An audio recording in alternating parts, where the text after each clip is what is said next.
আজকের বাজেটের বেকার যুবক যুবতীদের জন্য এক ঐতিহাসিক বিরাট ঘোষণা। চালু হতে চলছে যুবশক্তি ভরসা কাজ বা ভরসা কর্মসূচি। এই প্রকল্পের মাধ্যমে রাজ্যের শিক্ষিত বেকার যুবকদের প্রতি মাসে 2,000 টাকা থেকে 3,000 টাকা করে ভাতা দেওয়া হবে।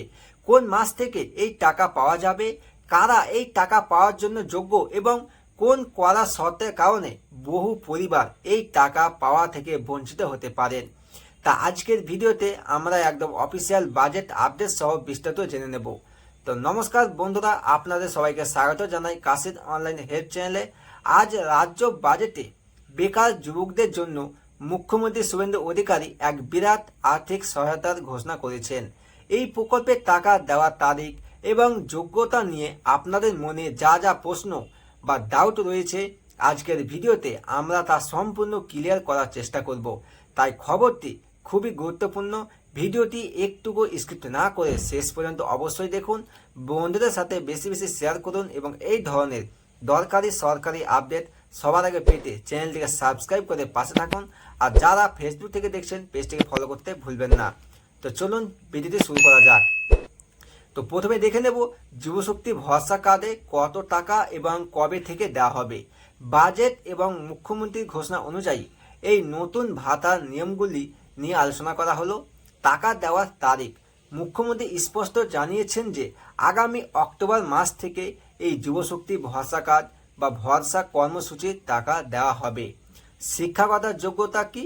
তো যারা গ্র্যাজুয়েট বা স্নাতক পাস বেকার যুবক তারা প্রতি মাসে 3,000 টাকা করে ভাতা পাবেন। আর যারা গ্র্যাজুয়েট নন অর্থাৎ মাধ্যমিক বা উচ্চ মাধ্যমিক পাস তাদের জন্য পূর্ণাঙ্গ গাইডলাইন বের করা হবে এবং তারা প্রতি মাসে 2,000 টাকা করে ভাতা পাবেন। এবার দেখুন পারিবারিক আয় নিয়ে তৈরি হওয়া বড় বিভ্রান্তি মুখ্যমন্ত্রীর বনাম বাজেট বই। প্রকল্পের পারিবারিক আয়ের যোগ্যতা নিয়ে মুখ্যমন্ত্রী এবং বাজেট বইয়ের লেখার মধ্যে একটি বড় পার্থক্য বা বিভ্রান্তি দেওয়া হয়ে গেছে। মুখ্যমন্ত্রীর বক্তব্য, মুখ্যমন্ত্রী তার বক্তৃতায় জানিয়েছেন যে সমস্ত পরিবারের মাসিক আয় 1 লক্ষ টাকার বেশি এবং যারা ইনকাম ট্যাক্স পে করেন কেবল তারাই এই সুযোগ পাবেন না। অর্থাৎ তার মতে যাদের পারিবারিক আয় মাসে 1 লক্ষ টাকা কম তারা এই প্রকল্পের জন্য যোগ্য। কিন্তু অফিসিয়াল বাজেট বইয়ের কপিতে লেখা রয়েছে এই কর্মসূচি কেবল সেই সকল পরিবারের জন্য প্রযোজ্য হবে যাদের পারিবারিক আয় বছরে 1 লক্ষ টাকা কম। মুখ্যমন্ত্রী বলেছেন মাসে 1 লক্ষ টাকা আর বাজেট বইয়ে লেখা বছরে 1 লক্ষ টাকা। আমরা আপাতত মুখ্যমন্ত্রীর মুখে কথা থেকেই গুরুত্ব দিচ্ছি, তবে পরবর্তীতে যখন এই প্রকল্পের একদম ফাইনাল ফুল নোটিফিকেশন বা নির্দেশিকা জারি হবে তখন বিষয়টি আরও পরিষ্কার করা হবে। এবার দেখে নেব বয়স এবং টাকা না পাওয়ার সবচেয়ে কঠিন শর্ত। এই প্রকল্পের আবেদন করার জন্য বয়স কত লাগবে এবং কোন নিয়মে কারণে অনেকেই বাদ পড়তে পারেন তা দেখে নিন। এক হচ্ছে বয়সের সময়সীমা। বাজেট অনুযায়ী 21 বছর থেকে 45 বছর বয়সী যোগ্য শিক্ষিত বেকার যুবক যুবতীরা এই ভরসা কর্মসূচির সুবিধা পাবেন।